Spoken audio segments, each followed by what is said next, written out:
You're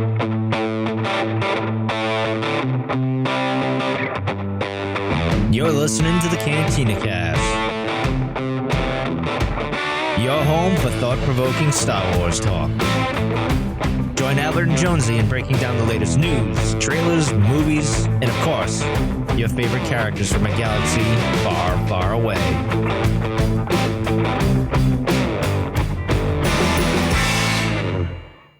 Hello, everyone. Welcome to the Cantina Cast. My name is Albert Padilla, and this is episode 489, our coverage or breakdown of Metamorphosis, which is the, 200th episode now in the Bad Batch season 2.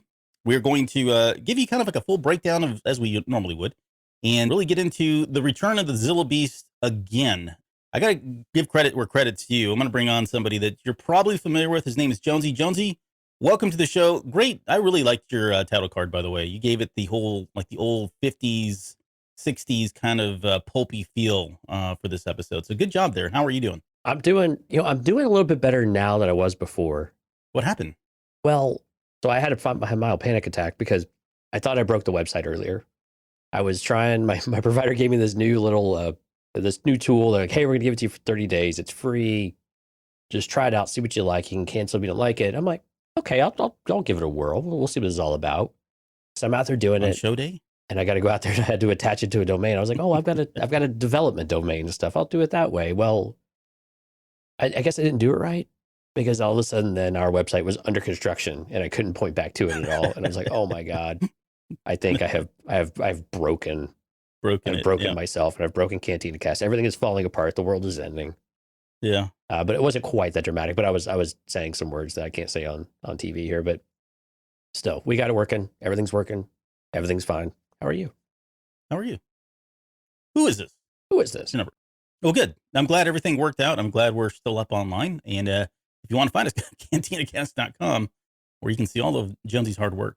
But to your point, though, the Zilla Beast thing, that was fun. I mean, it was a fun episode. So it was really cool to be able to take a moment from that episode and make a title card from it that just screamed. And I love this. I did this for the Book of Boba Fett 1 year later. And it was just this idea that you kind of take it out of the pages like a folded piece of paper, but you get this pulpy kind of feel. And This just screamed, like it just begged for it, right? And to be able to kind of throw there, I could just see like these old 50s black and white, Attack of the 50-foot, whatever, and all this other stuff. It just fed right into it. So it was just way too much fun to do it. And there's actually a precedent here. There's a history that goes with the Zilla Beast that we'll get into before we get into the breakdown, because I think it's important, it's relevant. It certainly has relevance to why the Zilla Beast is back, and kind of its origins, I think, are always very cool. So before we do that, though, you've got a whole plethora of news. Where do you want to start here? Well, I'll tell you what, let's always start with Celebration because that's right around the corner. Two more guests. About a month away. Two more guests were announced. Michelle Long, of course, and Simon Cassianidis, who was Axe Woves, right? From the season 2 of The Mandalorian, although does not appear to be in season 3 of The Mandalorian. Not yet. Yeah, not yet. Right, yeah. So anyway, no surprises, I think, necessarily, but really cool that they will both be there and announced. Michelle Long doing a fantastic job as Omega, of course. The next one was one that kind of escaped my radar, and I haven't really been able to completely nail this one down, but there was a source over in discussing film that The Acolyte has 2 additional directors that have been attached. So one is pretty known to a lot of people. That's Alex Garcia Lopez. And then the other one is kind of a newcomer. It's only the last 5 years. And I believe his name is Kogo Nada, a South Korean filmmaker. So Alex Garcia Lopez, we might not know the name, but you know what they've done.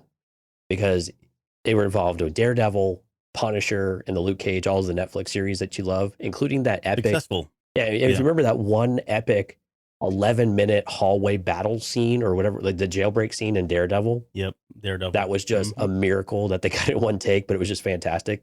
I mean, that was done on his watch, but he's also done The Witcher, Chilling Adventures of Sabrina, and Cowboy Bebop.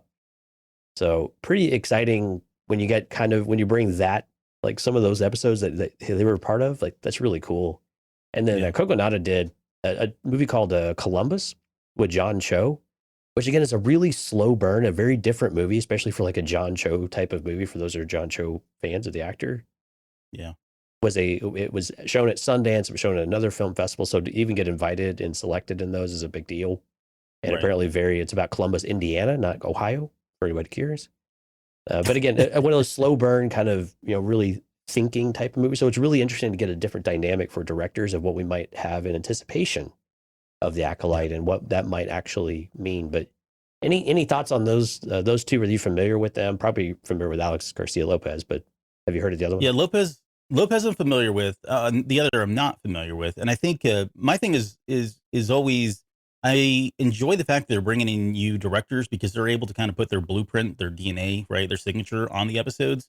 And I think these guys have done a pretty good job so far in all of the TV series that we've had now with the multiple directors that we've had.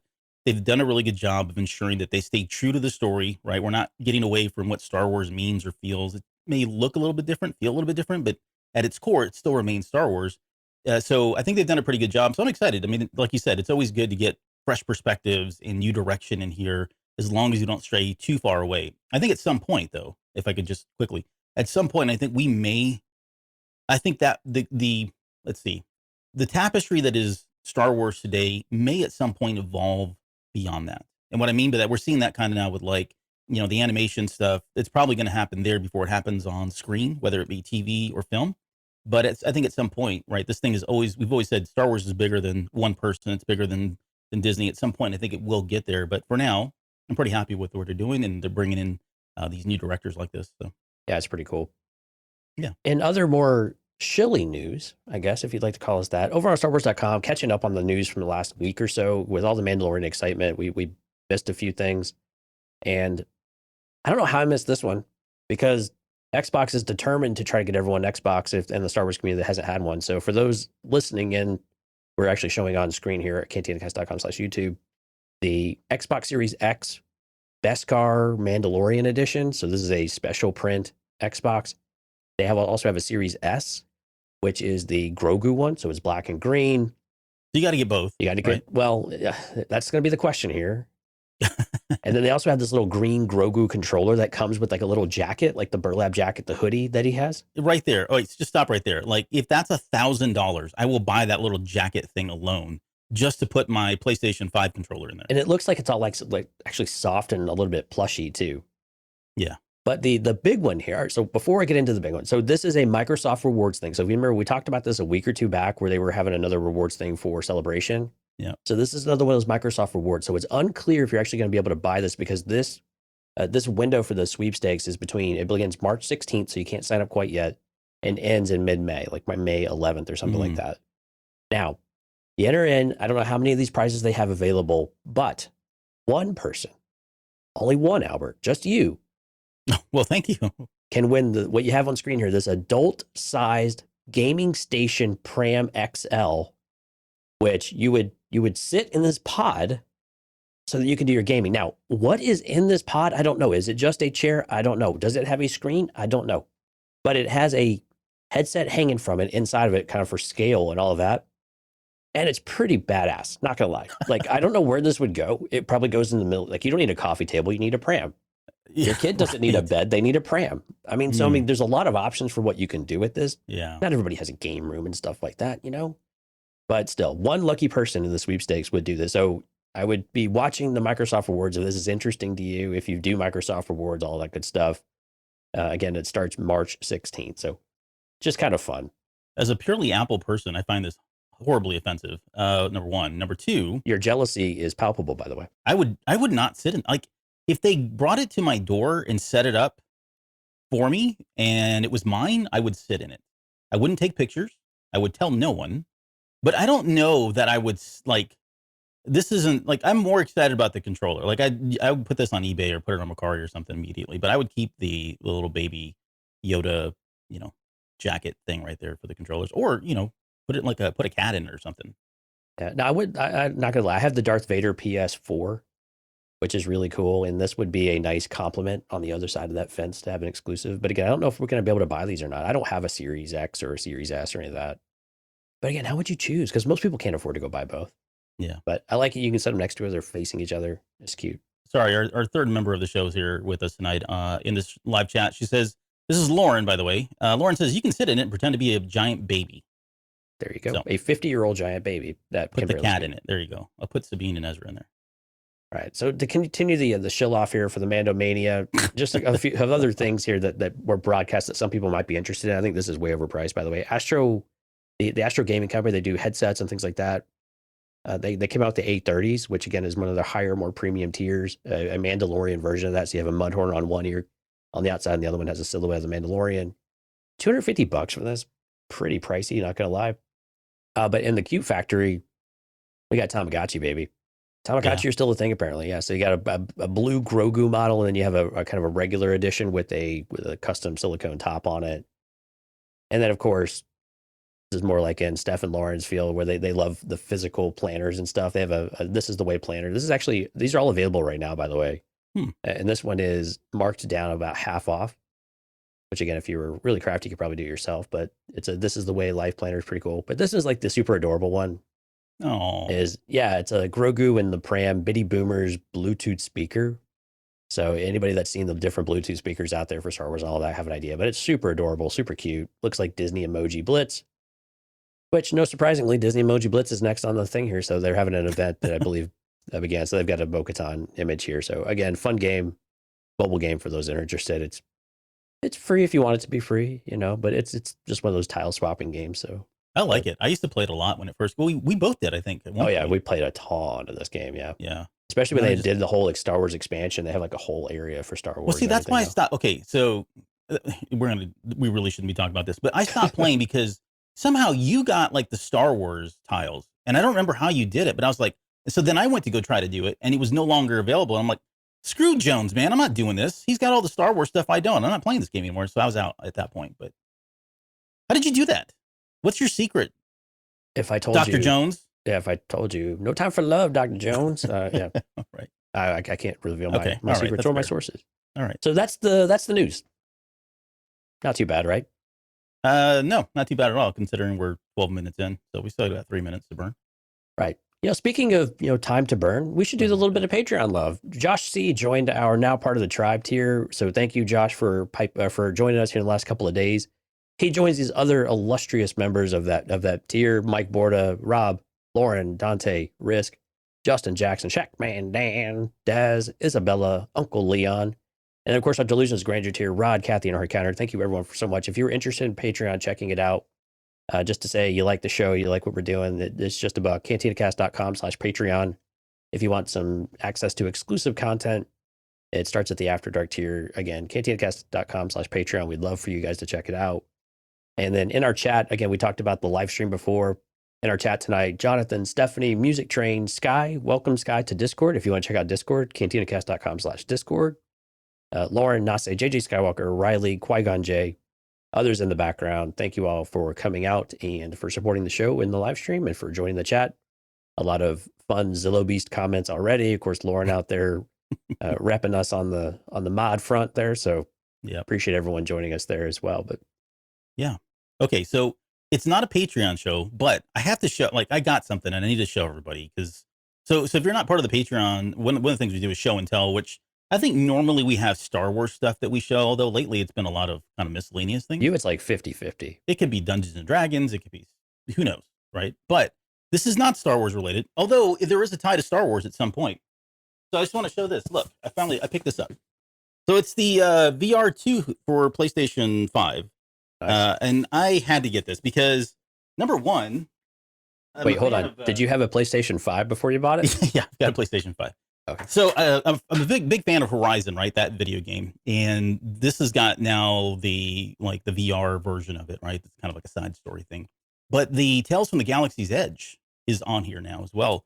And so they've redone a couple of the graphics. They've added a couple things as well. So I really like those games. I know if you go and look at I was surprised when you go look at the reviews for Tales of Galaxy's Edge, it's kind of like 50%, 60%. And I don't agree with a lot of the feedback. So if you have VR, whether it's Oculus 2, PC, PSVR 2, and you're a Star Wars fan, go play those games. They're very short. I will say that. I mean, that's some of the feedback is that it's short, but the immersiveness that it gives you is like unparalleled in terms of like what we've ever seen before in video games, simply because it's VR. Even with the graphics, even on like the Oculus 2, the graphics are pretty good, but this really kind of opens up some major doors if they can get like Lucasfilm or Disney or some of these other third-party developers to start building Star Wars games for it, because it's just really, I mean, it kind of is the future in my opinion. So I'm super stoked about it. It's still unopened. I got it in like on Wednesday. It's still just sitting here, but at some point I will open it and start playing with it. Aren't VR games typically rather short? I mean, they're nothing like the full blown 20-something hour experience or 30-something hour video game. They tend to be in this 10-ish hours, right? Because I mean, Sort there's of. just so much development that goes into it. Well, sort of. One, the development time's starting to come down. Two, Okay. a lot of the biggest seller right now is the Oculus 2. And so you've got a limited amount of space on that because everything is remote. When you get to PC games, sky's the limit, right? As long as your hard drive has it or has a hard drive space for it, then it can be as, 40, 50 hours, 60 hours. Now, there are no games at that limit that I'm aware of anyways. There's just now starting to get into like MMO games. So Persistent Worlds, they've got some really great stuff. It's kind of like Minecraft, but in 3D. Not Minecraft. They've got a Minecraft as well coming out. But anyway, so, well, no. I'm getting motion sickness just thinking about it. Well, yeah. And part of that, too, is starting to go away because the resolutions are getting better. The frame rates are getting better. And so all of that, the bad tech stuff is really what causes the most motion sickness. Once we eliminate that factor, then that should go away. But it is getting better. So that's exciting. Yeah, these things are really iterative. I mean, if you think about the history of video games in general, it took a long time to get to where we're at. Right. And now we're pretty spoiled, and now we're taking it to this next level. But so much development, so much time and effort go into that too. Of what you got to do, you think about all of the things that we experience as a real life scenario, and translating that into a video game within the confines of that is pretty incredible that we're able to do that in the first place. To bring it back to Star Wars, one of the things I was thinking about the other day is like you and I both played like the TIE Fighter X-Wing series games. You think about that? That would be dope.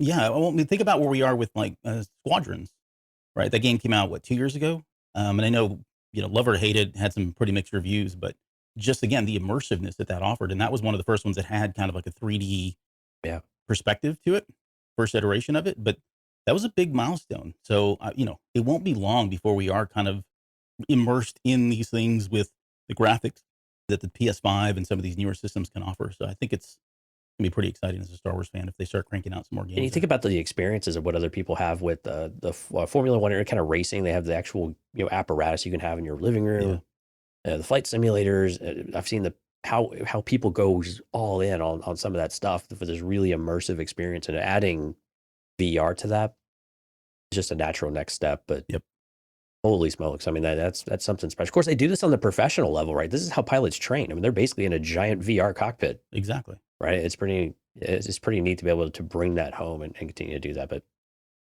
anyway, we've probably gone on quite a while. Now we're at the 18-minute mark. So from there, let's get into our breakdown. By the way, we're on 489. We've only got 11 episodes before we've hit 500, and we've not talked about this. So we're getting there. Yeah, we got to figure out what we're doing. Yeah, that story of our show here. I forget what we're doing. The success of this show is built on not knowing what we're doing the week before. So you know who also doesn't know what they're doing, Albert? Who's that? Disney Plus with their skip intro button for you. I know. Why they regret? Went back to what it was before. They teased you for 2 episodes, and now they're like, you know what? Yeah, no thanks. That's too much. That costs way too much money to do it that way. We're going to go back to the old reliable. That's fair.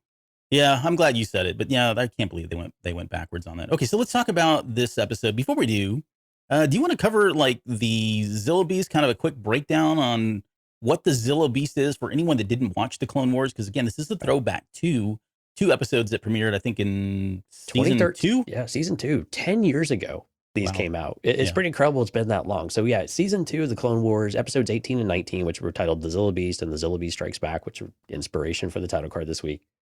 But the general idea, though, is that they were the Republic was testing this bomb. It went off, but it awakened this ancient creature, right? The Zilla Beast, and it fed off electricity, and it grows these ginormous sizes, and so on and so forth. But the really important part about all of that, and that was all on Malastare, by the way. The really important part of that was that we learned in that episode is that the armor is actually impervious to lightsabers. It cannot be pierced by lightsabers. So they took this creature back to Coruscant. They were able to subdue it. They bring it back to Coruscant so they could study it, which really just meant they were going to torture it. And yes, the Republic was torturing this creature. Because that's the safest thing to do. It's the most responsible thing. Let's take it to the most populated place in the galaxy, this giant beast that what could go wrong? What could possibly go wrong? Uh-huh. So, of course, it goes rampant. We got our monster, King Kong. Godzilla type of episode from it, which was really unique and different at the time as well. And so they were finally able to subdue it with this toxic gas, which kind of pissed it off in the first place. But so Palpatine was really intrigued though, because they're kind of watching this as it goes, and Palpatine's visage is almost like egging it on, the way that they brought all this to it. Yeah. And so Dr. Boll, I believe that's how you pronounce it, Boll, was the one who was tasked with studying this creature. They ended up killing it, but they wanted to study it so they could clone it, because in Palpatine's words, this could help bring an end to the war, right? And you could just think of all of the different ways that this would be useful, right? They didn't want this death to be in vain. And so, those were those two episodes. That was the course of all of that. Of course, that had Anakin and Obi-Wan and all that good stuff in it. Now, the Zilla Beast also appeared in another piece of content, which gets largely overlooked, which was the Age of Resistance comic book for Kylo Ren. Now, it's a very different scenario. Kylo Ren is kind of asserting himself. It's a kind of a thump of chest for him. He's not really respected, so on and so forth. So he's with this tribe, and the Zilla Beast is just wrecking shop. Now, in this one, Kylo Ren actually goes into the mouth of the beast, goes at the belly, and kills it from the inside. So clearly, while the armor is tough on the outside, still soft and squishy on the inside. Yeah. So they're able to kill it. But anyway, that often, and by the way, gross. So, but I mean, that's those are the three pieces of content we've had a Zilla Beast in the past. But I wanted to bring that comic one up because it is often overlooked. But again, so this episode, when they start talking about the analysis at the end of it, that's what you're seeing. That's the reference call back to all of this other content that had been in Clone Wars about what they were wanting to do with it. And you could think of all the applications, trooper armor, ship armor, Death Star armor. I mean, all these things that you could apply this for if you're able to crack that code, right, is what they're after. So that's kind of the importance of this episode. And the and continued importance of it. Right. So when that episode came out, it was kind of a love letter to Godzilla. This creature, I know you touched on it, but I want to kind of hit it a little bit harder, because there are a number of things that are very similar between Godzilla and the Zilla Beast. Primarily, they both feed off energy, right? So they get more powerful. This one literally grows larger as it eats more energy. I think there's been a couple versions of Godzilla where that's happened, but in essence, they both become more powerful with the amount of energy they consume, right? So that's kind of similarity number one. Number two, their origins are exactly the same. Godzilla was created by the Japanese it was after, World War II. They had just been bombed, of course. And this was a way to kind of show, like, this is what some of the after effects could possibly be from atomic energy. And so the origin of Godzilla is such that there's a bomb that goes off and it awakens Godzilla from the middle of the earth. Exactly what happens here with the Zilla Beast. They drop a bomb, it's under Malastare, and it surfaces for the first time. So similarities there. And then to make matters worse, we were talking about in that second episode, when they take it back to Coruscant, there is a gratuitous scene where I think it's Palpatine, Amidala, and I think Anakin's in there. It might even be Kenobi, but they're all running like through the streets of Coruscant, and they have that gratuitous shot where they're like over Palpatine's shoulder looking back, from like the old Japanese Godzilla movies where, he's rampaging through the city. So it was all really kind of a throwback to that, but it was such a huge success. And a lot of folks really have been asking the question, like, what happened to the Zilla Beast? Almost as what happened to the Wookiees on Kashyyyk, or right. Now, what was the line Kia D-Mundi used? What about the Wookiees on, was it Kashyyyk? I forget. It doesn't matter. I can't remember. It's a bad joke. But so this has gone largely untouched for a very long time. And it kind of brings me to the first question, I guess, to kind of open up into initial thoughts. Like, and people have already said it in the chat here. So we brought back the Zilla Beast. Yay. I think that was cool. We got to see it again to kind of tie up a loose end from the Clone Wars. But then we tabled it again. Like, it's still around and they're still going to do things on it. So right. While I enjoyed the episode a lot, I really like this episode for a lot of reasons that have nothing to do with the main mythos of this, of course. I've got some problems with where it did feel like another mission of the week kind of thing, Sid's side quest, if you will. Right. But I don't know, like, why this is now the second time they've brought it up. I would have to think at this point, it's going to play into this season. Like, why would you bring this up again and not have a payoff in this season, maybe next season, this series, maybe another series? But I guess the question I'm asking is why? Why the Zilla Beast in this series, particularly at episode, what are we at, 11 at this point of season 2? I mean, it's a great question. And I think the unfortunate answer is it doesn't mean anything for the Zilla Beast or that technology. I think it is going to go back to that this was a pointer quest to accomplish a few things at the very end here of one, bringing Omega back to the fore, or really putting Omega in the forefront of the Empire, from a cloning perspective with Sure. LSA. Right. And then also to, bring the Bad Batch back into like what's going on in Tantus and get them to push them towards Echo and Rex and towards this final destination of where we know they're heading, right, in some way. So the galaxy's largest MacGuffin then, and I'm fine with that, honestly. Like if that's really how they did this to kind of tie it all together, then okay, I can take that. It kind of feels that way at the very least, right? And I would love for it to be more, but again, we know from all the content that's come later on that we know that it hasn't matriculated in or hasn't come to fruition in any other kind of way. I mean, maybe you could say they've learned something and applied some of this to the Death Star, right? Maybe in that way, but again, nothing else that we've seen. No, aside from nothing official. Yeah, because the rest of it just feels like really thick armor, right? We know that they didn't really make anything special with troopers or anything like that. Nothing that really resonated, or at least that made canon, at least for where we're at right now. And again, it has to all fit somewhere. And so unfortunately, it kind of feels like it was just more of a giant, like MacGuffin's probably a good way of saying it. In order to redirect things, I mean, we got a lot of great Republic Commando type of clone commando action here. They seem to be the prominent force right now. That was kind of cool. But other than that, I don't know that I think it really just served that purpose. I mean, which I was totally fine with, because I think the scenes that we got with Nala Se and Dr. Hemlock and Emery, I want those glasses, Emery. Those are really cool. Like the little red with the grid on them and stuff like that. Those are pretty cool. I'd take those. Way better than these like blue light ones I usually wear. I was still laughing because I said those are your Bono glasses. Yeah, they are. I mean, the other thing I was just thinking about as you were talking there, the other, I guess, tie back, because I mean, I guess it doesn't have to be a payoff, but I just find it weird that they brought it up again, and it still lives.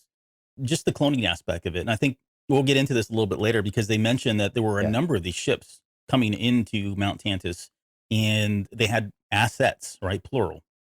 So could they be cloning other things, right? Is the cloning arm of the Empire so huge that they've got multiple scientists working on this? They're doing more. I mean, because we've been pretty hyper, at least I have been personally, very hyper focused on the fact that they're probably trying to clone Palpatine's body, create a force sensitive clone of him for contingency later down the road, right? But the reality is, with the Kaminoans out of the picture, they have the ability now to clone anything they want, right? Zillobeasts or other beings of, I mean, who knows honestly what they could be doing. But I think it opens the doors to Mount Tantus being more than just a single purpose location for Palpatine. It could be a lot of other things. And I'm not sure that they'll go anywhere with this at all, but it does at least explain how devoted, I guess, the Empire and specifically Palpatine is to the science and the technology behind it all. Well, and that's a great point. I'm glad you brought that up, because I agree. I think that's another aspect of it, is that the Empire or the Republic was exploring their own cloning in parallel with what was going on in Kamino, and completely outside of what was going on in Kamino. Mm-hmm. And Lama, the exchange with Lama Su kind of leads you to believe some of that. The words that Dr. Hemlock was talking about strongly suggest that. And I don't even suggest, I think he basically told it. Again, that there are other things at play of how good the Republic is. And that is why the Kaminoans were so important on that level, right? And Lama Su's words that we'll talk about later tonight really just make that an emphatic statement in that regard of you have the resources, but you don't have the expertise. I mean, that's a sweet burn, Lama Su. Nicely done. But I think that it's an important thing not to lose sight of too, that this is not new for the Empire, not new for the Republic. They've wanted to do this forever. They've been trying, but this is why you went to Kamino in the first place. This is why they were the cream of the crop. And now you have wiped out most of an entire civilization. And now you are stuck with this is what you're left from your choices, your decisions, Yeah. So I guess some of the other opening thoughts I had, it was a very dark episode. And I don't mean like, symbolic. Like, it was dark, like physically dark. I couldn't, unless I was in my, in the studio with all the lights off, there was times that I couldn't see it. If there was any kind of light, it just was a very, very dark episode. And I get it. I mean, I think it worked where it needed to, but yeah, very dark in terms of the color palette that they used. I enjoyed the tension. The music, the ambient music that was going on through all of it was really good. Helped kind of add to the scene. Did you get the total like Aliens vibe? Yeah, for sure. From it, especially early on. I loved that. I thought it was just a great homage, but also just like you said, just a great tone, man. The feeling of that environment and the tension that it creates, and that horror aspect thing. going around the different aspects of the ship as it's in different states of disarray. I don't know about you, but I follow those ambient channels on YouTube that have a scene, and they just play the music and stuff behind it. Oh yeah, Disney has them for Star Wars. Yeah, there's a bunch of them out there actually, and I was like, man, I could totally see them doing this with these different scenes and having just kind of eerie or these kind of synth music, these Enya type of things going on, would just be really cool. I believe you brought up Enya. The show has no limits. It does not. So, but that's what I had. I mean, and overall, I would say I enjoyed the episode a lot. Like, again, it's another, I love when my Clone Wars is in my Bad Batch, right? And this is exactly what it was. It was kind of like, oh, cool, we're wrapping putting a bow on the Zillow Beast, and we undid the bow again. But yeah, I mean, overall, I thought it was a good episode. I still question though, like, I mean, we're on episode 11 now, and I'm thinking, all right. And let me just say this: as much as I enjoyed this episode, and as much as I've enjoyed the season, and I think I've been pretty consistent saying that I've enjoyed all the episodes, and some of them weren't, my favorite, but I've enjoyed all of them. The last one maybe a little was at the bottom, but yeah, go ahead. Yeah, well, I think that's why they took away the skip. I think they heard that and were like, no, we'll pull it from this guy. But I feel duped, man, because I know a number of folks that have saw the first 15 episodes or 14, and two of them, and I'm looking at you and I'm going to call you out on this. Two of them told me straight to my face, no, man, this is not a mission of the week season, right? Totally different. And I'm sorry, like 11 episodes in, it kind of feels that way still. Not necessarily a bad thing, because I mean, it sounds like they're at least starting to shed the idea of Sid being around, which I think is promising. And I think it's probably about time. But it does still feel like this was kind of the same formula that we had in season 1. And did it work? I mean, I like the episode, so I guess it did. I just was hoping for something different, I guess. That's all. Yeah, I hear you. And I don't know that I agree entirely with it. I believe that there has been it has felt a little bit different than season 1 in that regard. It wasn't as overt or as obvious, but it's still very much there. They're still very much doing missions for Sid every other week, and it's not even every third week or something, like we thought maybe this would get more and more, spread out. Yeah. And it's kind of gone back to being doubled down on it lately. But again, I think where I might disagree is that I think with this episode, it does feel like a pivot back to, this is the run up for the end, right? So there might be one other quote unquote, I don't know if mission episode's the right one, but kind of a unimportant overall, like where they're ending up story run. But it for the most part, I think this is that turning point of like, okay, now we're showing Tantus, we're showing the stakes, we're showing the players who are at play, we're showing other motivations, we're bringing Palpatine into it, we're talking about these really big topics now, and it's really and we're starting to expose the Bad Batch and Omega in different ways that have no choice but to come together. So I think it's finally kind of coming to that moment. It took a little longer than I think we had hoped. I think we had hoped this would have started happening a few episodes ago. Yeah.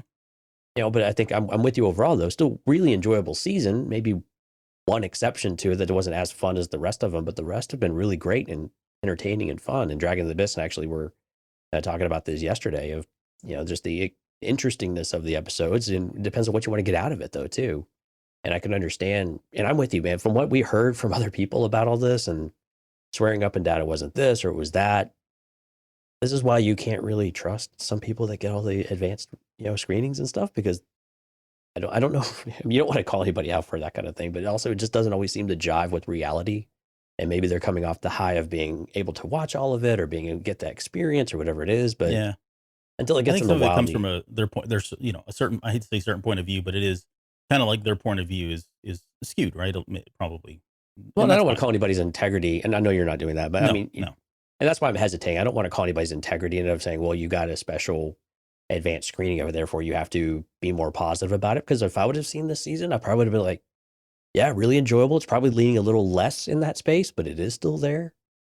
But there's stuff to really grab onto as you go through. If that's what you're really in there for, if you're really looking for that, you'll get flavors of it. But again, we'll have to see what the payoff is. We're not there yet. We still got time, but I'm hoping this is that pivot episode that we finally now start to have the heavier hitter episodes week after week with this one. Okay.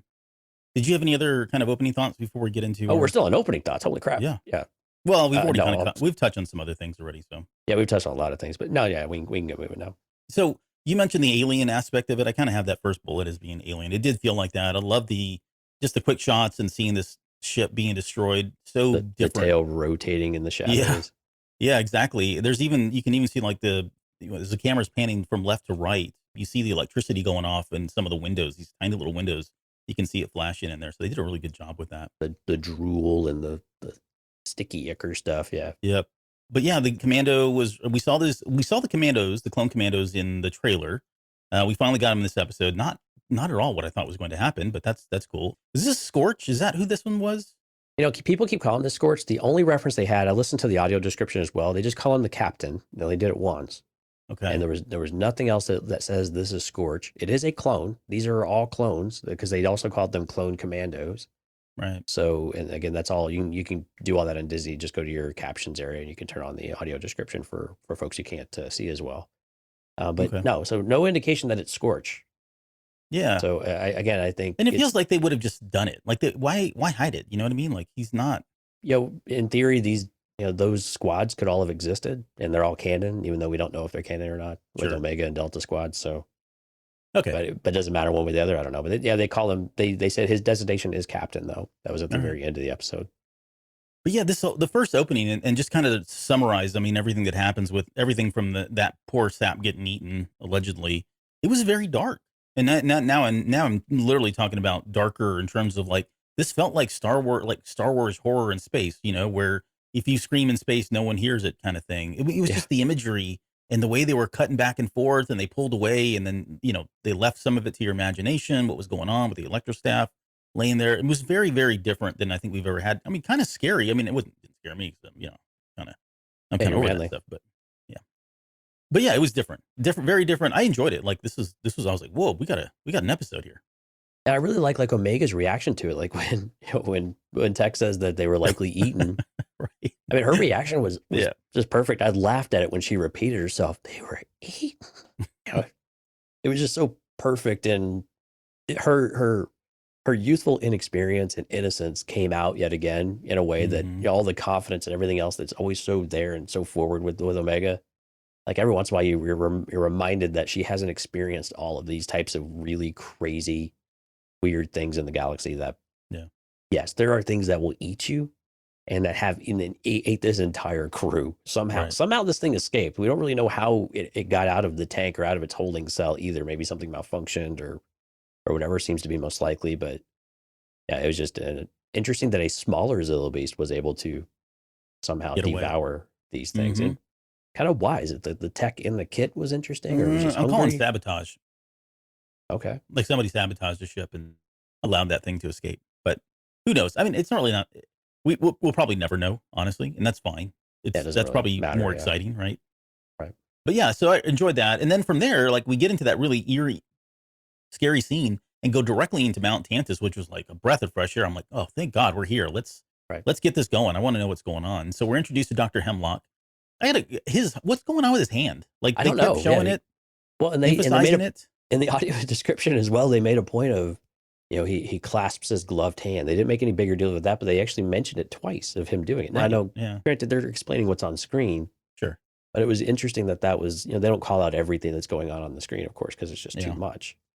But I don't know. I had the same question for you. Is he, did he damage it somehow in some of his experiments, or is it a droid hand? Is it, I mean, there's something clearly with it because he did it more than once, but I don't know. I mean, if I see a black glove on somebody's hand, then the first thing that comes to mind is, okay, it's a cybernetic hand of some sort. Right. Like Anakin. The reason it stands out is because, like you said, they did it twice. And sometimes in like in movies, actors will come up with some kind of a physical characteristic or physical trait or tick that a character has, and kind of do it. It means nothing other than give that character another layer of dimension. But when Star Wars does it in animation, like, it's almost like, hey, look here, guys, this is going to mean something later. So I don't know what they could be signaling. I don't know what the significance is. It's, egg on my face if they don't do that. But I did notice it, and I'm sure everyone else did. And it's probably nothing we should be talking about, but we're going to talk about it. So who knows? Well, I think it's something, you're right. They made a big enough deal about it visually that for there not to be some reason seems unlikely. Actually, I think they'll probably will show us. There will be something to it, whether it be a big deal or not. Maybe not, but I'm kind of leaning towards it's probably more of a cybernetic hand or something to that effect. It maybe has some bells and whistles in it that he's not used to, or whatever it is, or he's just fascinated by his own technologically advanced person or whatnot. Maybe he's like Skier and he's got like a Drengear hand or something. I don't know about that. No, I'm kidding. And the other that's two shows in a row where we've mentioned the High Republic. We must be like pining for more High Republic content. Must Bring be. on Phase 3. So we catch up with Nala Se, and I was not expecting her to be still in prison. Now, good for her for sticking to her guns and not agreeing to help the Empire out with whatever it is they want to do. Well, But so question for you there. Yeah, okay. Is it that because of what they did to Camino that she's revolting, or did you think she's always been in that position? Do you think she's always said no, or and now she's just doubling down because of Camino? Or do you think she was helping and then she stopped? I would think that once she found out, she probably stopped because she really didn't have any leverage, Like she Right. was brought there. It sounded like, they, at the end of season 2, they kind of walked her in and said, "We've got great plans for you," or whatever it was they said, And so I had no reason to believe like she would be like, "Oh, no, I'm not doing that." Now, depending on what it is they asked her to do, right? If there was like, if it was immoral or something, or went against her moral code, which, the Kaminoans they don't really have one. But if she was against that, then I can see her protesting, and maybe that's kind of the first domino to fall. But I think for me, it would be, yeah, like, wait a minute, you blew up Camino, or word got around to her, she would shut down at that point. And I think that's when they imprisoned her for, unwilling to participate in all of these cloning experiments that they probably had lined up for her. But what do you think? I hadn't really settled on one way or the other, to be honest with you. It would make sense for her to, but again, the thing with the Kaminoans is that they don't always seem to have a real strong sense of culture. They have a lot of pride in their work and their output and their value, but in their civilization and their beings as a people. But I think this also speaks to that Nala Se might be very different than that, right? Mhm. And again, what does that mean with the relationship to Omega? So I think that makes her much more compelling if that were the reason she stopped. And I'm with you. She was there. While she was a prisoner, and I think she probably knew that, she was treated as more of a guest and as a special guest that was able to further some experiments. But again, whatever she's been doing while she's there, maybe she's starting to disagree with it. Might be it's just garbage, whatever it might be. But this event that happened, Yeah. that seems to make more sense if there were something like that. That, wow, okay, I knew this was bad, but I'm really on the wrong side of this. I'm done, guys. Like, I'm not Right. doing this anymore. So they established Hemlock as kind of like the new man in charge, a new person in charge too, right? He Right. says, "I'm taking over this facility." So And this I is mean, I imagine this is a new Tantus. character, right? Yeah. I don't remember him showing up anywhere. I couldn't find No. anything about him. No, I didn't even research it. I just saw him and I was like, I've never seen this dude before. He's just got a very unique look, voice as well. I forget the actor. I even looked into that, and I didn't recognize the actor. But yeah, I mean, they're kind of establishing him as the new head of this operation, and so that tells me that, either he's going to have a more significant role in this season, or Tantus is going to be kind of a focal point for this larger narrative they're telling with all the stories, and that's if they go that route, right? I'm not saying they are, because we're still a ways from the Filoni or the Mandoverse. Right. But yeah, I mean, they are kind of establishing him as this kind of main character now. He did mention two quick things that I found interesting. He talked about this great scientific achievement that they're trying to move towards. The first thing that came to mind again is cloning Force sensitives. It could be something else, but I mean, what is the big prize? I mean, that seems like that would be monumental. And Nala Se even says it, I know exactly what Palpatine wants, and he's not going to get it from me. Paraphrasing, of course. But he does talk about serving a higher purpose, and that higher purpose would be Palpatine's purpose, right? The higher purpose of his contingency of Yeah, all Operation Cinder and everything that came Operation after Cinder, right? So all Right. that seems like it's part of it, and that's kind of really what his grand purpose is. But that. The question I had in here, or maybe the kind of the thought we might be able to explore a little bit, is that coming off the episode of The Believer, is this another believer, or is this guy in it for the science, right? So we've seen this in Andor, and and we see it with Pershing in Mandalorian, and we have these kind of morally ambiguous characters that I wouldn't even say operate within the gray. They just operate within the science. They just want to see what they can actually do, and they get caught up in and now Hemlock seems a little bit different. He does seem to be enamored with the idea of whatever Palpatine's grand scheming is, and I'm just going to go ahead and jump to the assumption that it's to transfer a life force from one body to another for Yeah. immortality, effectively, because that would be a really what other crowning achievement would be more? Because if you think about it, in our own history, in our own mythology, the quest for immortality has always been there. We've seen Indiana Jones movies, of course. We've seen it in Pirates of the Caribbean movies. We've seen it in countless movies across decades and decades of filmmaking, and not even to speak of all of the countless books there are throughout our history. mm-hmm. And so, but I was wondering, is it just the crowning achievement of science, or is it that no, he really does believe in the cause? And when you look at like these clone commandos that are around this facility too, are these all fitting that bill of they are this true believer type of group? And the only reason why they're allowed on Tantus is because of that belief system, that they have the utmost, belief in the cause, not just their technical and their abilities, but specifically because they do believe in this higher power. And that higher power is this almost deity in Palpatine. Yeah. So I think if I'm answering your question correctly, I think Pershing's probably a little different. He does seem to have a better moral compass than the other two that we mentioned, which being Hemlock and then the doctor from Andor. And I think for those guys, I think they probably come in innocuous and innocent enough about it's really about the science.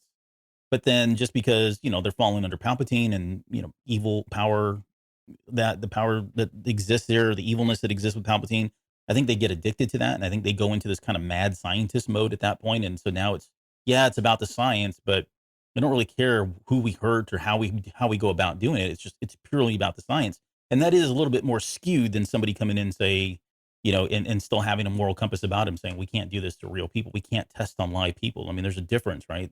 There. I think they probably lost that over time working for the Empire. And now with the Empire as full-fledged as they are, like who's going to challenge them, right? They've got free reign to do kind of whatever they want. So I do believe in that regard. I think they probably are in the quote believers group, if we want to lump them into that, because I think they kind of bought in on what Palpatine was selling. Okay, so we get into the mission of the week kind of thing. They're talking to Sid and they're kind of negotiating back and forth. Wrecker's face on this is hilarious because he's just like, yeah, wow, we'll take whatever, 35, 45, whatever it was they were coming up with. He was all in on it. I have a question, though, because so Sid finds out about this, and it's probably not important. I have questions about how she knows. I mean, she has her connections, and we just kind of have to give her the benefit of the doubt. But this seems like it's really highly classified. And they did mention, oh, well, it landed on the planet near a city, and so that's how she may have gotten word. But that aside, though, the question is really about, it feels like they are going to start pulling away from Sid, and I don't think it's going to be like a cold turkey, because it feels like we didn't get anything unless the episode, where they kind of left him, she left him for dead, this last episode or whatever it was, where she didn't come back for them. Was that the big betrayal that they talked about potentially happening? And it feels like that wasn't enough, or it certainly wasn't telegraphed enough for that to be it. So I have a hard time thinking they're not going to break away from her just yet. I think they're still going to have her part of their normal operations. But, this episode at the very end, it feels like, okay, now they're going to Rex and they're going to Echo. And I mean, where does Sid fit into all this at this point? Yeah, exactly. It's a little bit confusing. I like that they revolted a little bit, though. Even Omega calls her out. Yeah, so I think that was a really important moment. I think that was really important for us to see as an audience too, of saying that this is finally, like, there's finally a line. Yeah, we were all in this together, even though we're doing the challenging part, but there is a line when you don't come to our aid when we need you, because we have done it time and time again for you. And we had to go and find our own way. And of course, Sid's very much a results-driven type of person, right? For the good and the bad that brings. But is this but again, from like Tech's point of view, Tech's like, well, we need to do this one job because we want to do this diplomatically. We want to say, hey, okay, we do this last one. We're square. We've bailed you out. You've helped us out. We can all walk away more friendly. Tech's. Mm-hmm. I mean, we also know that Tech is not looking at reality all the time, or all the subtleties of how these arrangements really work. And right. So it does seem like, and again, they continue to not deliver in a lot of ways, right? How often have we seen them win and go back and actually bring something? So technically, they haven't even brought her the, what was the material they were mining for? The Rhydonium? Was it Rhydonium? No, Rhydonium was something else. That was the other one. Yeah, but anyway, whatever they were mining for, right? It was volatile and all that good stuff. They brought it, but they haven't delivered that back to her. And presumably they saved some of it right when they got out. They had some of it with them still. So they haven't really delivered a true mission. They haven't done their part in a while, it seems, or at least not consistently. So what would actually break them apart to where they felt, even up and square? But I'm with you though. I think this is a turning point though of getting them away from Sid. I think it's time. Because again, this is tried, it's true, it's old, it's time to move on, it's time to grow, it's time to move their story forward. And I think they're feeling that too within the context of the team. They're like, you know what? This is not our life. This is not what we want life to be. And we're just spinning our wheels. This is a endless loop. And it feels like now we see the true colors of Sid, and that she's going to put us in these positions of not giving us a whole lot, expecting everything and then getting nothing and then holding it against us. Right. And we're just kind of done with that. Ipsium. Thank you, Dale. Dale Clutch Erdman coming in for us, man. Thank you. Yeah, we'll see. I just don't know where Sid's going to fall into this at this point. We still got, how many episodes we have left? 7? Is that right? 5. 5, yeah. 5. My math is off. So 5 episodes, maybe. She's got to be a part of this in some way, but we'll see.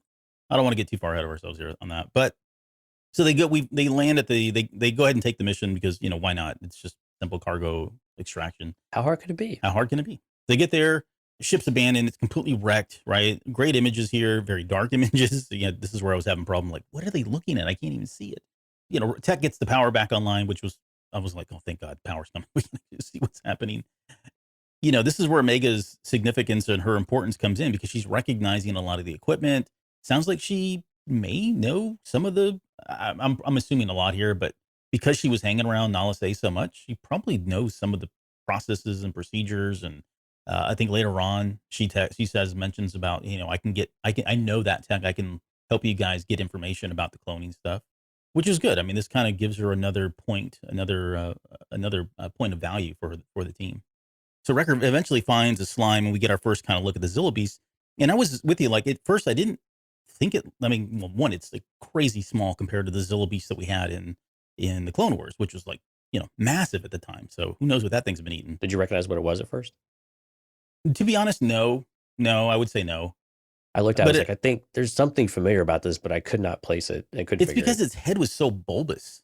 Yeah, so you know big. what I mean? Yeah.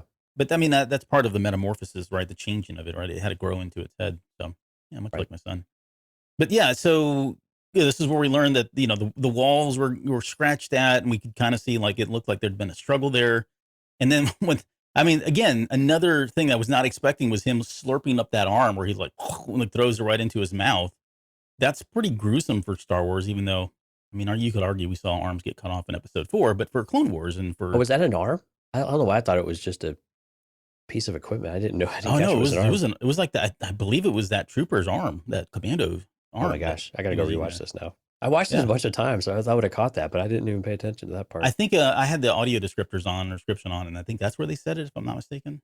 Oh wow, that is gruesome. Yep.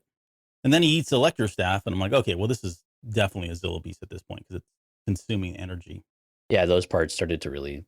Anytime he started getting around the energy and munching, it seemed like okay, we're going back here. And then this is where Tech blows aside. He shoots the generator or whatever it is, and this thing gets loose at that point, which is like, oh great, here we go. So at this point, Tech and Omega decide they're going to go in and try to get some more research, try to figure out what this monster is, find out whatever they can. And Wrecker and Hunter set off to go find this thing. And I thought they were going to go on foot. I'm glad they jumped into the Havoc Marauder because I was like, good luck. Yeah, I was thinking this is why they do this, and I don't. It clearly would have been very effective. Their blasters didn't do anything to it. Yeah. So bring out the big guns. Oh, yeah, I forgot it. This is a good point. The Order of Moondragon, 8 energy sources. So this is in, was it Rebels that they found that Moondragon? I forget now what story that was, but it was sitting there eating energy. Oh, no, that was in Bad Batch Season 1. Was it? Oh, yeah. Okay. Yeah. Maybe he's talking about something different. That was the flashlight. Yeah. Oh, yeah. Good times. And so really, the rest of for the most part, what's happening is just that, they're chasing this thing down. It's eating energy. It's constantly getting bigger. It's all Zilla Beast stuff. I was not expecting the gunships and the Star Destroyers to kind of pop in out of hyperspace. This is where it got really good and exciting. It was already pretty good and exciting, but now we've got this additive, which is the Empire showing up. I'm like, holy crap, this is going to be a mess now, because now you've got the Empire hovering right above orbit. You've got the Havoc Marauders sitting there chasing them. They're coming down. And I thought, if I was the Empire, this isn't the first viewing, I thought I would start blowing up all the energy sources. And that's exactly what they did. They took out the ship, took out all of the energy. Clone competence strikes again. It's amazing. I know, it's like surprising. Like, man, these guys are actually, they're on top of it. It's not surprising when it's the clones, right? It's surprising that the Empire wants to get away from it because they're so dumb. The Empire. Dumb. But yeah, I loved all of that stuff. I love the fact that they did that. And there was a great moment here when they blew up the ship, because Tech and Omega were trying to get out of there as soon as it started getting hit. And there's a great shot in there where they're running, they come around the corner, and he grabs her by the arm and he whips her around Yeah. just as that blast, almost takes her out. Great animation, especially the effects. Like I know we've gushed about the explosions on this series since Yeah, they're pretty season one. incredible though. So good. Like it looks so real compared to it's all kind of, they did a good job of blending them together, but I love when stuff blows up in the show. It just looks so beautiful. Yeah. To go back to when they were still in the ship though, again, a couple of things that they found that were interesting was that it was Kaminoan, but it was different. And Omega, you could almost sense the betrayal in her of Nalase, recognize that Nalase was keeping something from her. I didn't get to see this piece of data. This may have been happening off world. And again, it just feeds the narrative that there were other things going on that maybe the Kaminoans were part of, but maybe they weren't. And that the Empire or the Republic at the time were already siphoning off and stealing some of this, this way of doing things, some of the equipment, trying to set up this contingency. Again, you just start to see that this was all in motion. This was all planned for a very, very long time and took a long time to get in motion, to get into the right place before they could feel like they could destroy Kamino in order to control all the stuff. So do you think there was any, because she didn't recognize it, we talked about, well, she said it didn't look like the stuff on Tapoka City, right? Right.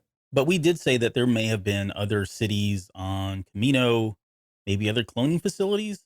Is that fair? Or do you think this is like they blew everything up, but they got it out of Nalase's head on how to create it, and so they had so these are created outside of by the Empire, and so they look the same, they probably operate the same, but there's just something different on the signature, meaning that it was done by a third party, like when you buy the cheap controllers for your video game system.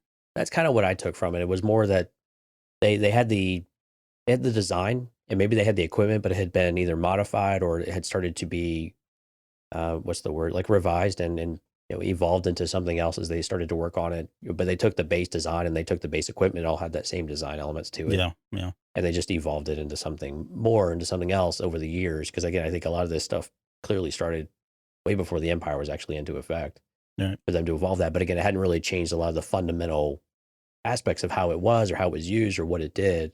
And that's why Omega was still so important to understand. Hey, plug into this thing. It does the genetic material side of things. So again, if they're cloning something, let's go straight to that one. That's the source. So they eventually get this thing under control. I think by this point it's gone another level in terms of growth. But the drop ships, they have that cannon that's on the front. And this is exactly how they tamed the beast, if you will, in the Clone Wars. And I don't remember, I didn't get a chance to go back and watch this episode. Did they ever explain what it was doing? There was something about the energy that those things were shooting off that finally subdued the Zilla beast. That was the only way, because they couldn't penetrate its skin, but they somehow put it to sleep or made it lethargic or something like that. And it looks like that was exactly what happened here. So they have the tech to kind of, put this thing down if they need to. But did they ever explain that in the Clone Wars? Do you remember? I don't remember. I didn't get a chance to watch it either. But yeah, and this came from the holding ship, right? They had the large disc come down from it. And it almost reminded me, though, of how an ion cannon works. I know an ion cannon wouldn't be appropriate here, but that same type of thing where it disables a bunch of electronic equipment. It neutralizes electric, currents and all of that good stuff. So that's what I assumed that this was doing. It was you fire the target, it kind of coats it, but it also it's kind of like taking melatonin for sleep, or you're just natural occurrence in your body, for the Zilla beast, because it has to sleep at some point and rest. So can you douse it with the opposite charge in order to neutralize it for a time, in order so you can transport it, you can capture it, whatever you want to do. So, but that's kind of how I interpreted how they were able to control the beast and at least subdue it for a time. Yeah. Because it didn't last that long, right? I mean, Right. the beast started waking not long after they had it in the containment unit. Yeah. And they kept it in the Clone Wars. I remember they kept it subdued for a long period of time. It was alive and awake. It just was kind of lethargic and not moving around until it got really pissed off and destroyed everything. Right. But yeah, so I don't want to gloss over. It's just, again, during the action sequences, there's so many good parts, but I really enjoyed just the pacing of all of the action sequences until they finally put this thing down. They lifted back up into that research ship and took off with it. And I thought, okay, well, this is it. I guess, they're going to go do something with this and we'll never know. And that's fine. But what I was scratching my head on the first viewing was why they were rounding up all the villagers. Because this was the scene that we had in the trailer, and we were I think we assumed that this is exactly what they were doing, again, not thinking that it was a Zillow beast. Right, not within this context. But Totally different. Did not see this. This would have been a Razor Crest moment for sure if somebody had called this one. But although I think Jeff mentioned that the Zillow beast, although he thought it was the creature from like episode 2 or whatever it was. So all right. The question though that I had was they kind of left it open at the very end about what they were going to do with the villagers because they had seen the Zillow beast, right? So I'm presuming they're going to put these guys in like a death pit of some sort, or do you think they're going to lock them up? I guess what I'm asking is like, why is there so much secrecy around the Zillow beast, just even seeing it, like being a witness to it, that they want to dispatch these folks? I think some of it's control and what the Empire's up to. They don't necessarily want to broadcast all the things that they're doing. And if you see a Zillow beast like that was, hey, you get the stories, right, to go with it. And then the Empire captured it. And you start to question, especially if the Empire is already having pockets of resistance throughout the galaxy. And like now they've captured this beast that that was supposedly dead just a few years ago. But now there's another one and they've actually captured it. And hey, it was repelling blaster fire. Nothing could really hurt it. It was consuming energy. It's a huge threat. What they do. You just imagine, hey, it's a PR nightmare, but at the same time, you would just start to see that all of a sudden that just emboldens, that empowers. Like the Empire is doing things that we are not being told about. They're being secretive about it. They're not telling us what they're researching. Where did this thing come from? It seemed like it was on that ship to begin with. So where did it come? And again, we know these beasts exist throughout the galaxy in very limited number because they're kind of mythological in some ways. Mm-hmm. In these ancient type of creatures. But again, what is it they're doing? So I think that they would round up and just erase any kind of knowledge of it in the first place. They don't care, right? This is where the clones like confuse me though, because I mean, and this is why I've asked the believer question before. Because why would the clones just round up a bunch of people and knock a lady on the back of her head, to move forward, or between her shoulders to move forward? I mean, it just doesn't make sense with what they were doing before, and just following orders just doesn't feel like a good enough reason to do some of this stuff. Yeah. And so it's a question, but what are they going to do with them to answer that question? I mean, I just assume nothing good, either in labor camps, or maybe they will just put them down. But I think probably more on the labor camp side because they don't seem to care who they capture. They will just capture them. They will do something with them because they might need them later. Or like you've said a number of times, they just need the labor at this point. They just need people to go and do in materials and everything else in order to go and progress their goals and progress their grand designs for what they want to do across the galaxy. Yeah, maybe they're sending them off to get started on the camps from Andor, working on that stuff. Right. So yeah, and I would think too, honestly, if any of those clones had a moral conscience, they probably wouldn't tell them. Just round them up. They're prisoners, and we'll deal with them. Sure. They don't know.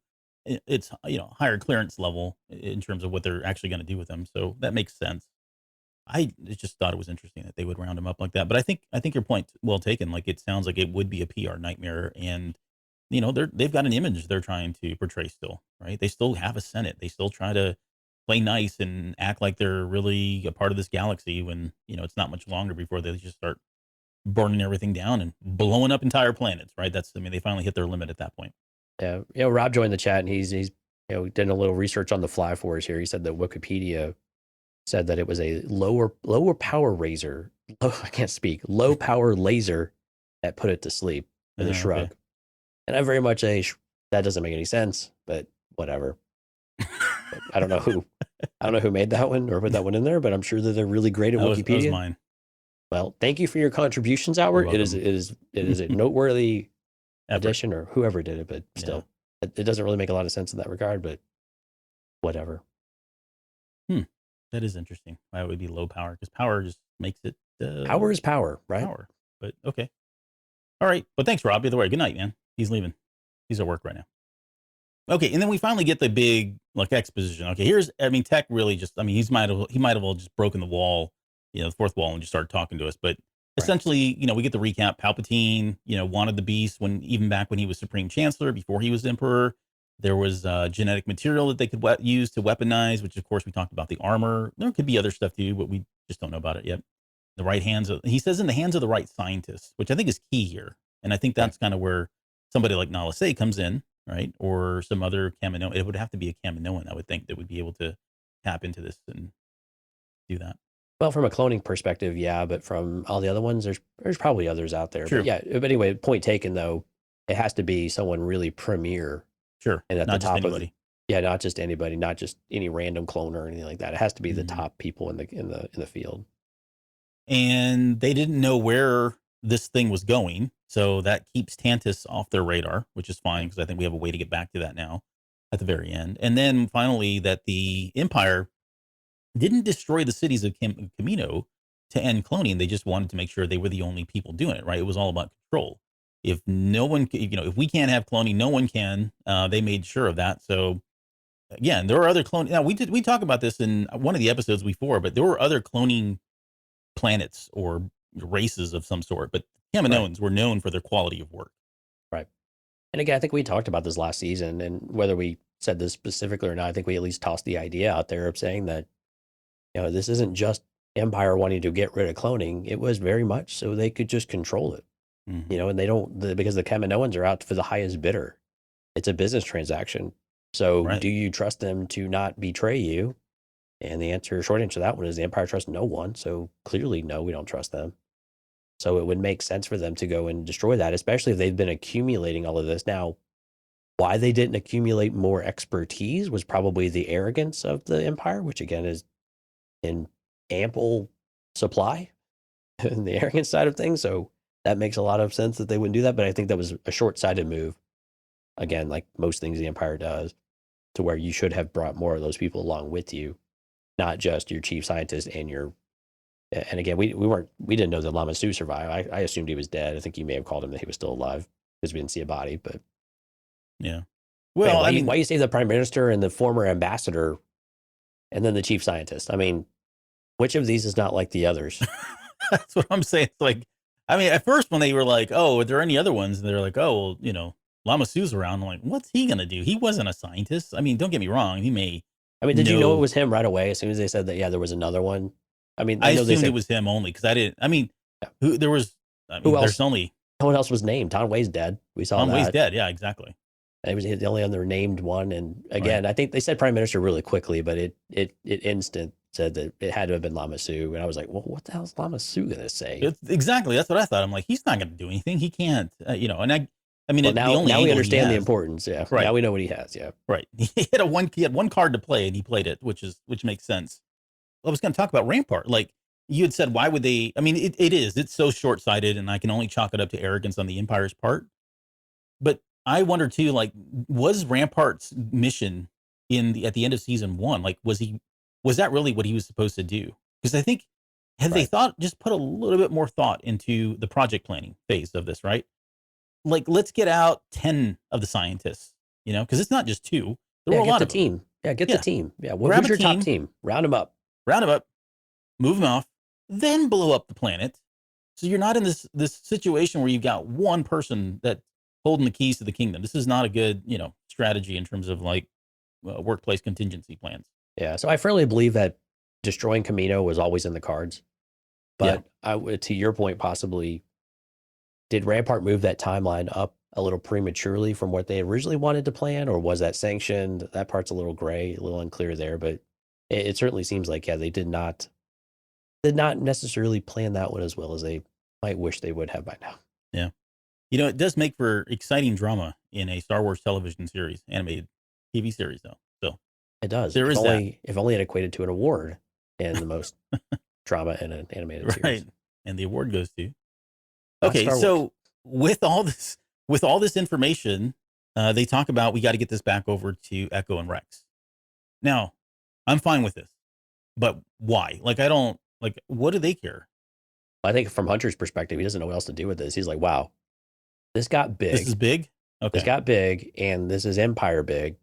Yeah, but it's finally recognizing that this is beyond his scope and control, and this is a really big deal. And I think part of it to keep Echo and Rex safe, get them this information, because what are they doing with it? How do we play into this? But this is huge. This is something that could really, if they were close to cracking this, and again, they're not giving any kind of suggestion that they are, but this is really big. This puts everyone in danger, and this is another blanket on top of the galaxy if they were able to recognize this. And I think with Hunter, he recognizes how bad the Empire is, but he's like, oh my gosh, these guys were bad the entire time. And we just keep showing how much worse they were the entire time. Yeah. And it all starts with Palpatine.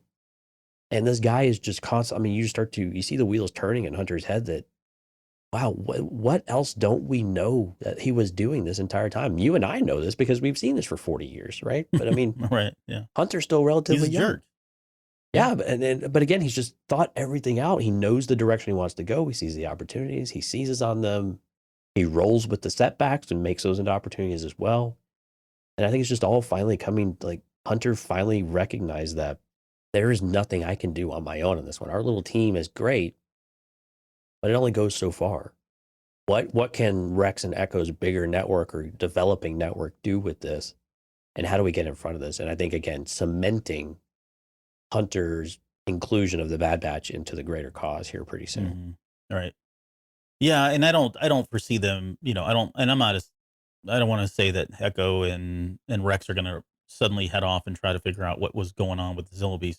I don't think that's really the case. The lead here is that the Empire is up to something, and it was happening long before Palpatine was the Emperor, right? And so, And they're up to really big things, or potentially Yes. really big things. It's not just controlling a galaxy. It's like, no, this could destroy entire civilizations. We've seen it.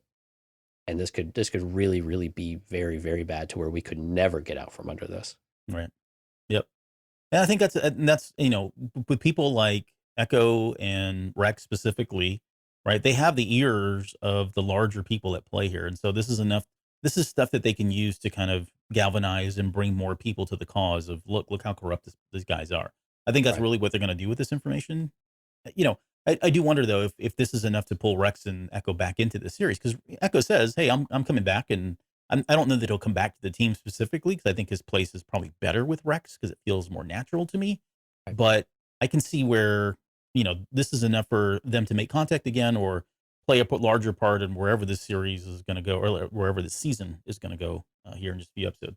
Or it moves around from a Sid episode, thing of the week to a Rex, mission of the week type of scenario. Which I think people would be okay with. They'd be way more okay with that than the whole Sid angle. Yeah. Right. Because then they would, presumably be doing things that are progressing the story more directly. Right. But yeah, the larger battle against the Empire rather than Sid's pocketbook. Exactly. We're not on the fringes anymore. We're actually starting to permeate and get into the primary bubble there. Mm-hmm. Okay, so we get back to Tantus just really quickly. Emery and Dr. Hemlock meet up. They talk about that the Zillowbees has gone down. They mentioned the other person, which we already talked about, Lama Su. He says he doesn't want the villagers as witnesses. We've kind of talked about that. And then eventually Lama Su walks out of the shuttle, as arrogant, as pompous as he is. And then, he mentions that the whole thing about being frustrated because they have the tech, but they don't have the they don't have the knowledge. And he makes that comment about failure means that you'll be in a cell too, Hemlock. Like he's making it very clear that nobody is above the Empire. Nobody's above Palpatine in terms of not delivering and something bad happening to you if you don't deliver, right? So I don't know if he's foreshadowing there. Well, but I think part of it is him showing his arrogance, but Hemlock already showing, and I think it's more Hemlock's response I found much kind of more interesting as well. Like, you misunderstand why you're here. Yeah. This is your one opportunity to get it right.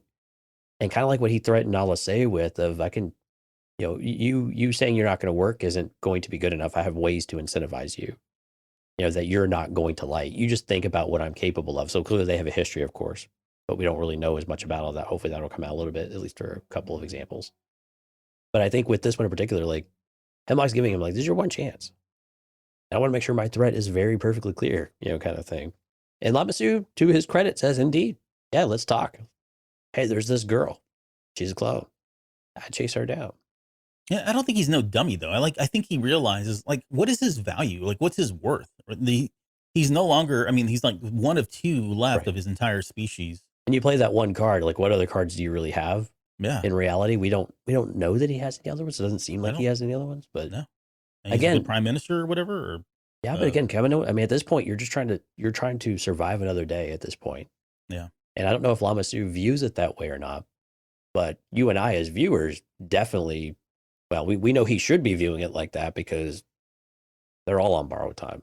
As soon as their usefulness is done, they either get thrown in a Lambert camp or they get offed. Hmm. And I imagine What the if they? Kaminoans don't go into labor camps. They probably just end up under the dirt.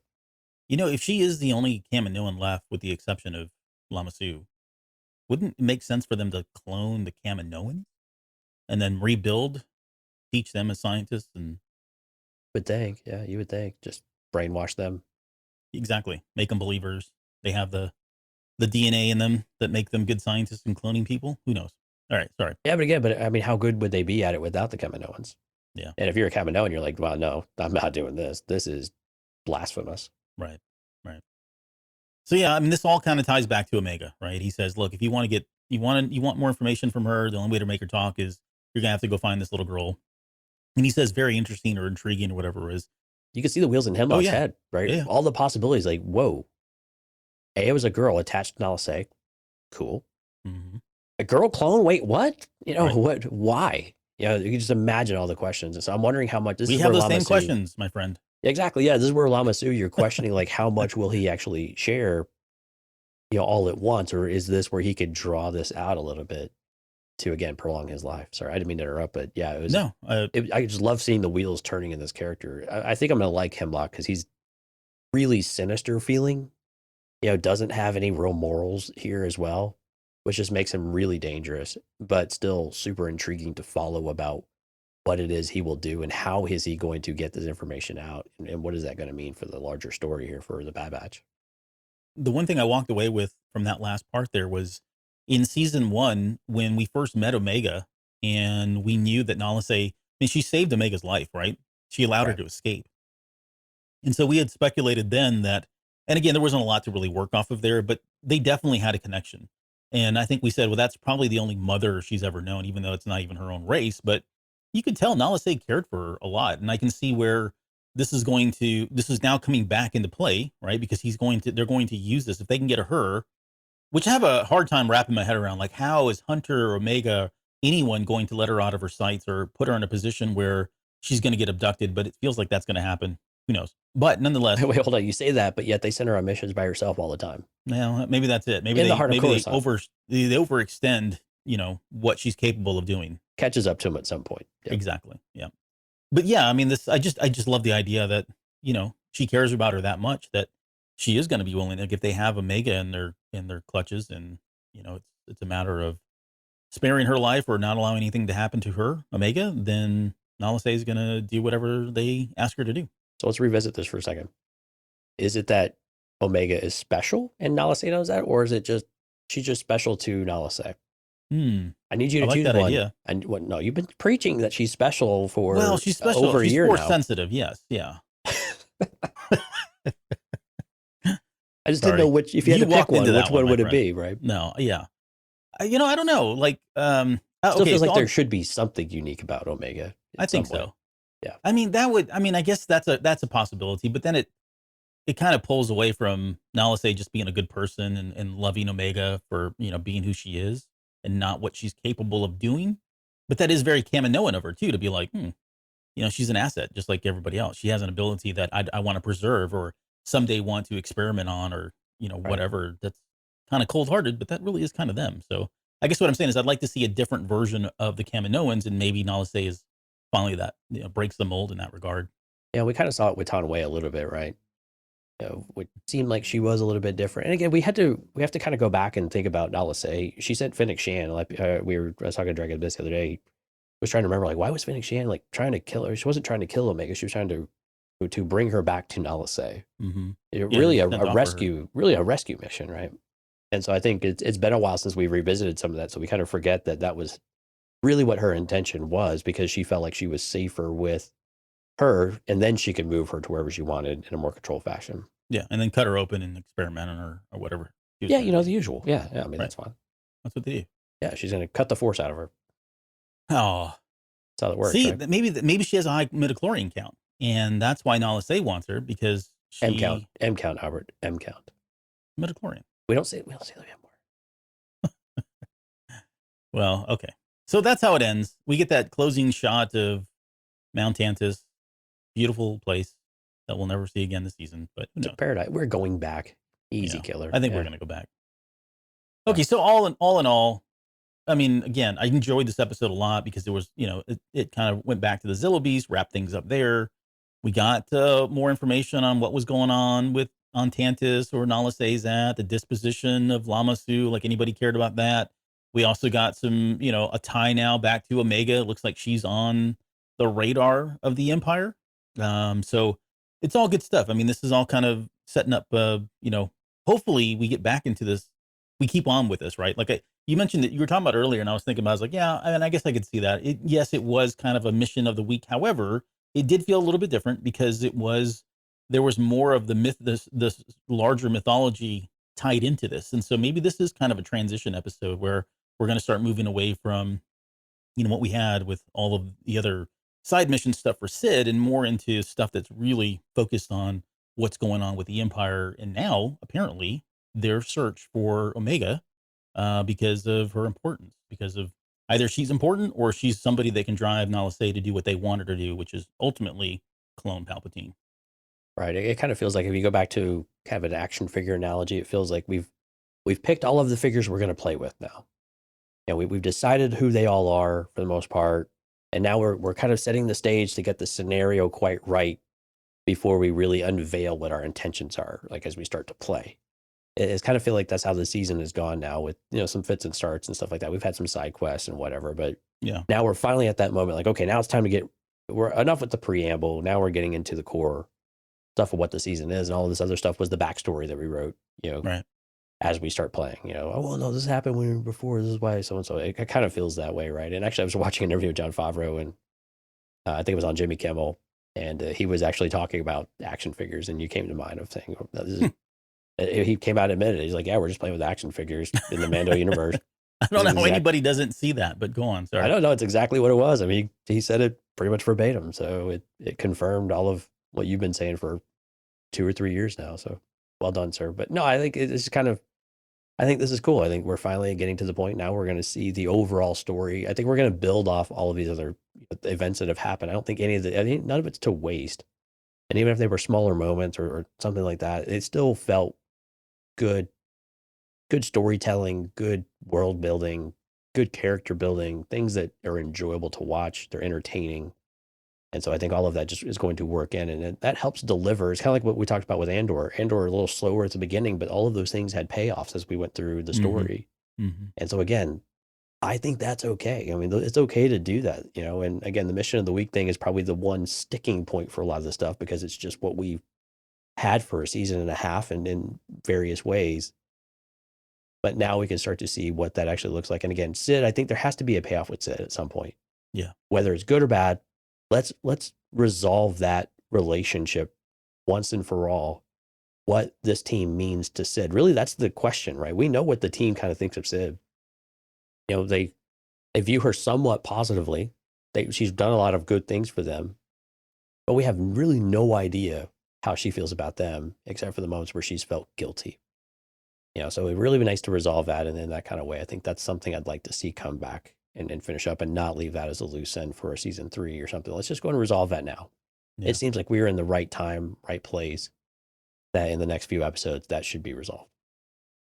Yeah, I'd like to see that too. I mean, the whole Sid thing, it's going to go one way that either they're going to part their ways and we don't see her again, or the Empire is going to catch up with her because she's talked about it in a couple of episodes, at least both this season and last, about, hey, it's only a matter of time before the Empire is here. Don't you want to retire, get away, do all that stuff? She knows the time is coming too for her at some point. So if that time comes, then I can see where maybe she's like, okay, who do I got left here? Well, I've got these guys. Maybe she does side with them and she does become part of the large rebellion. I think there's probably a lot there that still needs to happen because of, where she's left off or where we left off with her and her relationship with them. But I can see her, out of no other reason than there's just not a lot of options, join the other side because these guys are corrupt and they just kick me out of my place and out of my occupation. And again, I don't think this isn't the primary story to resolve or anything like that. I'm not suggesting any of that. Sure. It's just more of a comment of, I think I'm ready for that to be resolved. And I think we're finally at the point now where the team is at that point where they're ready to move forward. Right. So it's like breaking up with someone. Like, okay, man, I know I need to make progress, but it's time to break away from this person because it's just not working out. It's not good for either of us. So let's just move forward. Or it's good for one of you, but not the other. Yeah. So it's Until time to you break look up. back in your life and then you regret it. And... Just stop it. Just stop Okay. it. Sorry. But it's time to break up with Sid. I'm there. I hope Sid makes the right choice by saying we can still be friends. Yeah. Gee. All right. Well, life lessons there from Jonesy. But yeah, we'll leave it there. Do not take any life lessons from me, by the way. So we'll leave the episode there, and yeah, I mean, overall, it was good. I really enjoyed it. It was fun. I like this one a lot. I think it was a lot of fun. I think all the excitement of the horror aspect of it was really cool to see again visually in the experience. But I think also those payoffs really made it worthwhile. So I really like this episode a lot. It's definitely one of my towards the top of the list for the season so far, I think. Yeah. I didn't really care for the Zilla Beast episodes in the Clone Wars, to be honest with you. Oh, really? Oh, I'm a big Godzilla fan, so I was like all about the Zilla Beast. I thought it was well for me. It was wonderful. Such a shock. It was like, why the hell do we have a Monster of the Week Godzilla thing going on in Star Wars? Like to me at the time, so early on in the seasons, yeah, 10 years ago, I was like, why are we? What is this series doing?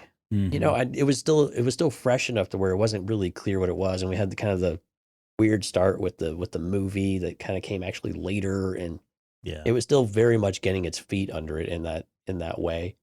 And so this was 10 years ago, so my interest level in Star Wars was a little bit different than it is right now as well. Right. So, but you're right. It was a big departure from what we had already seen, and it would become formulaic, right? Yeah, I mean, we would see this many times over the next, whatever 7-8 seasons or whatever it was now.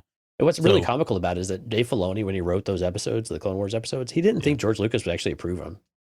He just did it because he loved that. I mean, that was all Dave Filoni of all things, right? Those were him. That was him, what he was trying to do.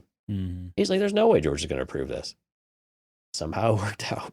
Rubber stamping stuff, man. Now we got Mara Jade. I'm kidding. I don't think that's quite how that worked. No, but, I know. yeah. I know. So, segue that one. Well, if you like awkward scientists, I don't know, silence. If you like awkward silence, you'll love the live stream because it's all typing and text. So, no, we do a live stream every week. That was the worst one ever, by the way. No, not yet. But anyway, yeah, if you'd like to come out and view us online, Sundays and Thursdays, we're live, cantinacast.com/YouTube. We'd love for you to come out. Thank you to Jonathan, Stephanie, Music Train, Sky, Lauren, Nase, JJ Skywalker, Riley, Qui-Gon J, Dale, and of course, Rob. If I missed anybody, my sincerest apologies.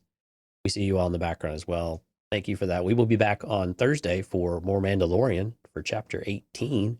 Heard it's a bit of a doozy, so you're not going to want to miss that one. It's probably going to blow the doors off the internet, I think.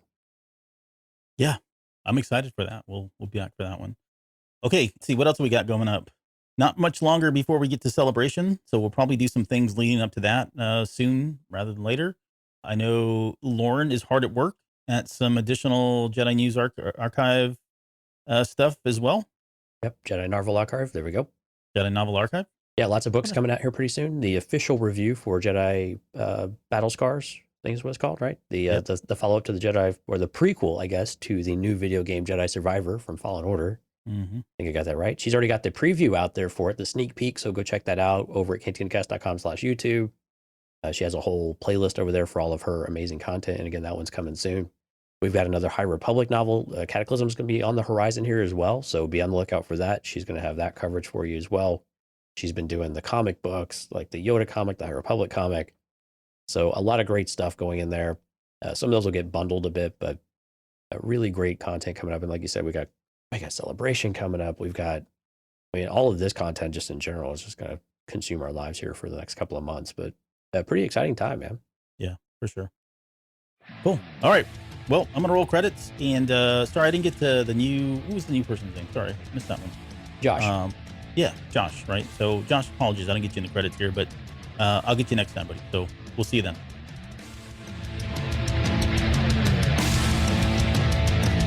You're still listening? Wow, that's amazing. Well, I'm here to give you the disclaimer. Normally we do a big, long, drawn-out disclaimer thing saying what's what and who's what and all that other stuff, but I think you guys kind of know that Lucasfilm and Disney have no affiliation with us at all, and we have none with them. We talk about Star Wars, which is their property, and all that other good, fun stuff, but I think you can tell which is our stuff and which is their stuff. If you can't, well, then send a lawyer to send an email to me, and I'll be glad to chat with them. Other than that, you know what's what, so that's your disclaimer.